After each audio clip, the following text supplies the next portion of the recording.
नमस्कार, मैं हूं सुनील सचदेवा। आप देख रहे हैं हरियाणा जनादेश टाइम्स टीवी। आज का प्रमुख समाचार कुरुक्षेत्र से है। आज हमारे देश की राष्ट्रपति श्रीमती द्रौपदी मुर्मू कुरुक्षेत्र में थी। उन्होंने प्रतिवर्ष कुरुक्षेत्र में आयोजित होने वाले अंतर्राष्ट्रीय गीता महोत्सव का मुख्यमंत्री मनोहर लाल व हरियाणा के राज्यपाल श्री बंडारू दत्तात्रेय की मौजूदगी में शुभारंभ किया। आइए आपको दिखाते हैं एक वीडियो कि राष्ट्रपति ने अपने संबोधन के दौरान क्या कहा। शहर फतेहाबाद की स्टेट बैंक रोड पर स्थित इलेक्ट्रॉनिक्स, फर्नीचर व हॉलमार्क ज्वेलरी का फतेहाबाद जिले का सबसे बड़ा शोरूम विशाल टीवी केयर शोरूम पर उपलब्ध है। देश के प्रसिद्ध ब्रांड के इलेक्ट्रॉनिक्स उत्पाद कुशल कारीगरों द्वारा बनाया गया अत्याधुनिक फर्नीचर, हॉलमार्क ज्वेलरी के बेशुमार गहने शुद्धता की गारंटी के साथ एक छत के नीचे आपको मिलेगी इलेक्ट्रॉनिक्स, फर्नीचर व ज्वेलरी खरीदने की सुविधाएं। एक बार सेवा का मौका दें। विशाल टीवी केयर इलेक्ट्रॉनिक्स, फर्नीचर व हॉलमार्क ज्वेलरी, नजीक स्टेट बैंक ऑफ इंडिया, अनाज मंडी के पीछे, फतेहाबाद।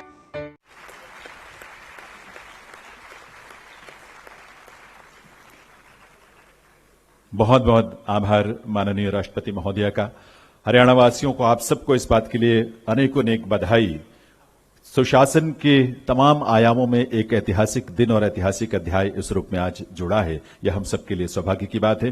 प्रदेश का हर नागरिक अभिभूत है इस बात से। प्रदेशवासियों को माननीय राष्ट्रपति महोदया का स्नेह और उनकी उपस्थिति से हम गौरवान्वित महसूस करते हुए आइए आप सबके करतल ध्वनि के साथ उनसे निवेदन करें, उनसे प्रार्थना करें कि इस अवसर पर अपने संबोधन से हम सबका मार्गदर्शन करें। हम सब के लिए, पूरे देश के वासियों के लिए प्रेरणा की स्रोत, श्रीमद् भगवद गीता के दर्शन को जीवन में धारण करने वाली माननीय राष्ट्रपति महोदया।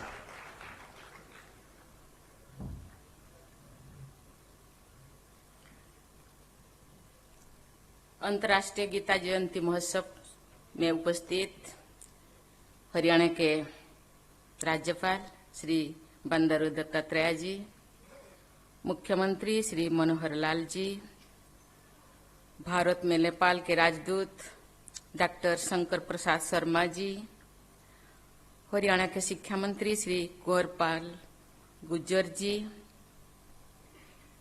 कुरुक्षेत्र विद्यापीठ के वीसी प्रोफेसर सोमनाथ सचदेव जी, स्वामी गोविंद गिरी जी, स्वामी ज्ञानानंद जी महाराज, उपस्थित जनप्रतिनिधिगण, उपस्थित संत समाज, गणमान्य अतिथियों, देवियों और स्वजनों, सभी को मेरा प्यार भरा नमस्कार।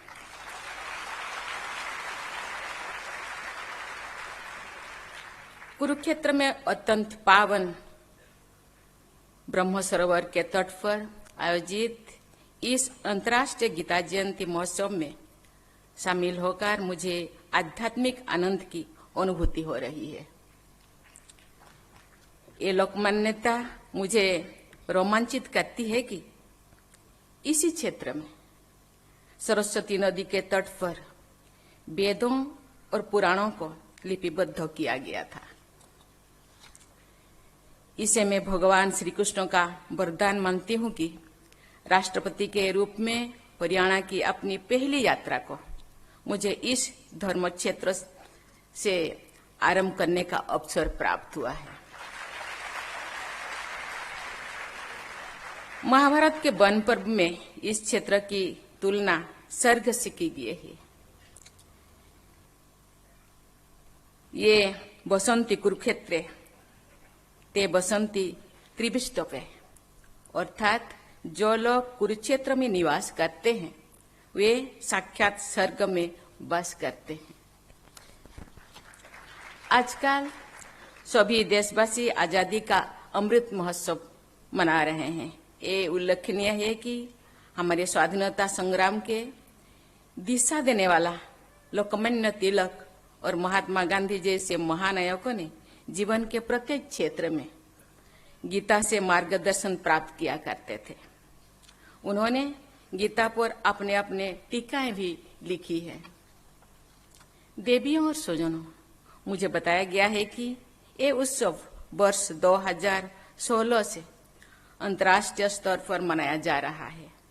इस महोत्सव में सौभाग्यता के सहयोगी देश नेपाल तथा सहयोगी राज्य मध्य प्रदेश की सरकारों और लोगों की मैं सराहना करती हूँ।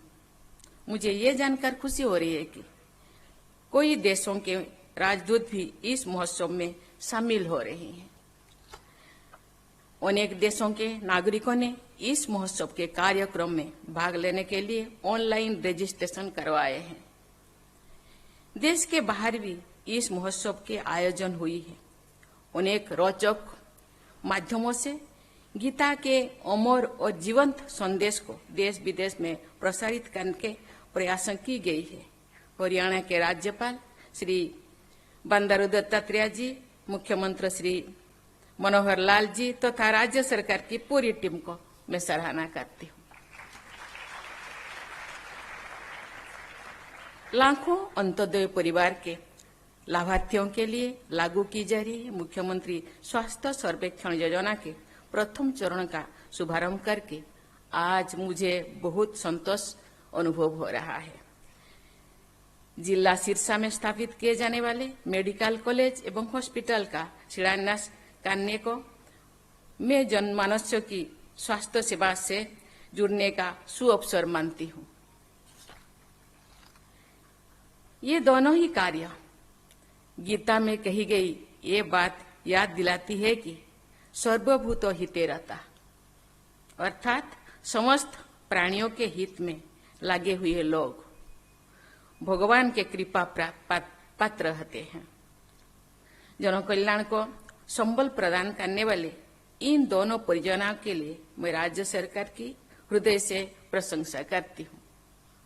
भारत सरकार द्वारा जारी निर्देशों के अनुसार इंफॉर्मेशन टेक्नोलॉजी का प्रभावी उपयोग करके हरियाणा में लागू किए जा रहे ओपन लूप टिकटिंग सिस्टम और जीपीएस सिस्टम का शुभारंभ करके भी मुझे बहुत प्रसन्नता हुई है।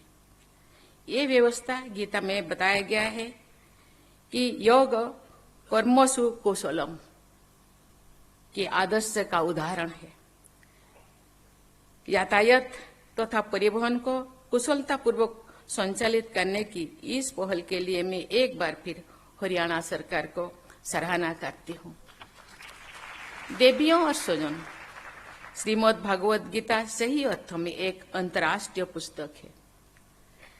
अनेक भाषाओं में गीता के कई अनुवाद हो चुकी है। ये भारतवर्ष का सर्वाधिक प्रसिद्ध और लोकप्रिय ग्रंथ है। जितनी टीकाएं गीता पर लिखी गई है उतनी शायद ही किसी अन्य पुस्तक पर लिखी गई होगी। जिस तरह योग पूरे विश्व समुदाय को भारत की सौगात है, उसी प्रकार योग शास्त्र गीता भी पूरी मानवता को भारत माता का आध्यात्मिक उपहार है। गीता पूरी मानवता के लिए एक जीवन संहिता है, आध्यात्मिक दीप स्तंभ है। देवियों और स्वजनों, स्वामी विवेकानंद ने आधुनिक युग में श्रेष्ठ भारत की छवि को देश विदेश में स्थापित किया था। उन्होंने श्रीमद् भागवत गीता पर विस्तार से प्रवचन दिए थे।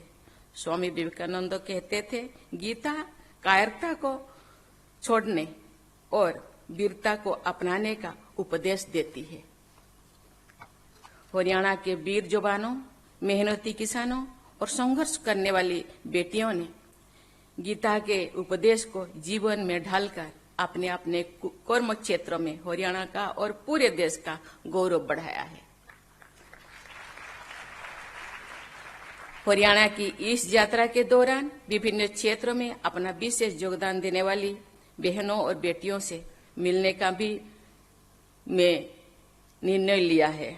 हरियाणा की बहनें और बेटियां भारत का त्रिरंगा अंतर्राष्ट्रीय मंच पर लहरा रही हैं। मुझे हरियाणा की इन बहनों और बेटियों पर गर्व है। देवियों और स्वजनों, गीता के विषय में एक बहुत लोकप्रिय सड़क है। सर्वोपनिषद गावो दग्धा गोपाल नंदन पार्थवस्य सुधी भक्ता दुग्ध गीता मूर्धं महतम। अर्थात सभी उपनिषद गौ माताओं की तरह है। उन गौ माताओं को दुहने वाले गोपाल नंदन श्री कृष्ण है और गीता रूपी असाधारण दूध को पीने वाले बुद्धिमान अर्जुन है। इस प्रकार ये श्लोक सभी उपनिषद को माता का स्थान देता है। राष्ट्रपिता महात्मा गांधी भी श्रीमद महात्मा गांधी को गीता माता कहते थे। गांधी जी ने कहा था, मुझे जन्म देने वाले माता तो चली गई, पर संकट के समय गीता माता के पास जाना मैं सीख गई हूं। केवल 700 श्लोकों की गीता में सभी वेदों का सारांश समाहित है। गीता वेदांतों का सबसे महत्वपूर्ण ग्रंथ है। गीता एक ऐसी पुस्तक है जिसमें व्यावहारिक जीवन और आध्यात्म की सभी शंकाओं के समाधान सरलता से मिल जाती है। ये एक कंप्लीट बुक है। गीता के ज्ञान को समझने वाले के लिए किसी अन्य शास्त्र, किसी अन्य पुस्तक को देखने की जरूरत ही नहीं है। गीता के रचना करने के बाद वेद व्यास ने लिखा था, गीता सुगीता कर्तव्या किम अन्यई शास्त्र विस्तरे। अर्थात गीता को ही ठीक से समझ लेना चाहिए, उसके बाद अन्य शास्त्रों के विस्तार में जाने की क्या जरूरत है। अर्थात कोई जरूरत नहीं। गीता में ये समझाया गया है कि फल की इच्छा का त्याग करना है, लेकिन आलस्यों का भी त्याग करना है। निस्वार्थ भाव से कर्मशील रहना ही सही मार्ग है। अकर्मण्यता और कामना, इन दोनों का त्याग करके कर्म करते रहने में जीवन सार्थक हो जाती है। सुख और दुख में समान रहना, लाभ और हानि में समान भाव से स्वीकार करना, सम्मान मिले या अपमान उससे प्रभावित नहीं होना तथा सभी परिस्थितियों में अपने संतुलन को बनाए रखना, यह गीता का बहुत ही उपयोगी उपदेश है। यह संदेश भी है। ऐसे संतुलित व्यक्ति को स्थितप्रज्ञ कहा जाता है। देवियों और स्वजनों, श्रीमद् भागवत गीता विपरीत परिस्थितियों में उत्साहवर्धन और निराशा में आशा का संचार करने वाला ग्रंथ है। ये जीवन निर्माण करने वाला ग्रंथ है। इसलिए अंतर्राष्ट्रीय गीता महोत्सव के आयोजकों से मैं ये अनुरोध करती हूँ कि घर घर में, गांव गांव में, नगर नगर में गीता के प्रचार प्रसार के लिए अनवरत प्रयास करते रहे। मैं इस बात पर जोर देना चाहूंगी कि गीता के उपदेश को आचरण में ढालना अधिक महत्वपूर्ण है। मैं एक बार फिर अंतर्राष्ट्रीय गीता जयंती महोत्सव के आयोजन तथा जनकल्याण की योजना के शुभारंभ तथा शिलान्यास के लिए हरियाणा सरकार की सराहना करती हूँ।